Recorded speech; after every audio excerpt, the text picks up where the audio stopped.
Kiongozi wa Kiislamu katika mtaa wako amekuteua kuongoza swala ya jeneza ya kijana aliyefariki.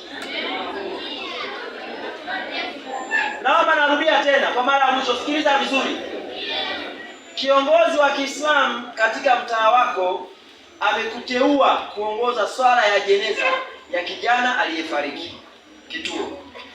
Kwa kutumia hoja 5, eleza nani utakavyotekeleza jukumu hilo.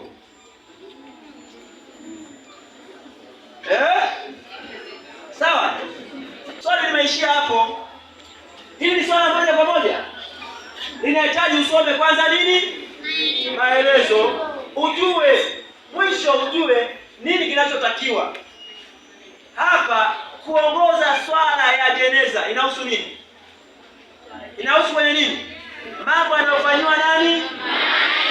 Maiti. Maana yake ni swala ya jeneza, kuswalia jeneza.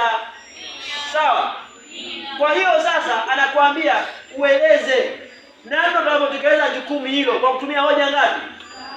5. Maana yake hauwezi ukajibu swali hili kama utakuwa kwanza yale maarifa hauna na ukawa hauna utaratibu wa kusoma vizuri kujua matakwa ya swali ni nini.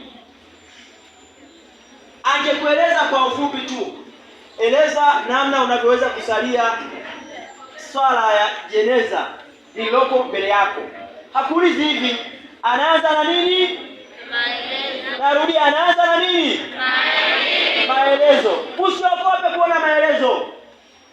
Soma mara ya kwanza, soma mara ya pili, tafuta kinachotakiwa hapa ni nini.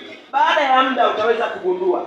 Na huwezi ukafikia hatua hii kama haupitii maswali mara kwa mara, ukasoma na wenzako, ukafanya kazi za vikundi, baadaye ukapitia wewe mwenyewe. Hauwezi ukafikia hatua hii wa kung'amua mtego wa haya maswali. Sawa? Jamani, tuko wote? Haya, mniambie mnahitaji nini sasa? Nyosha mikono kwa serikali, shule za serikali, nyosha mikono. Shule za serikali, nyosha mikono. Shule za serikali, nyosha mikono. Mashallah, mashallah. Nadhani mmenielewa sasa vizuri.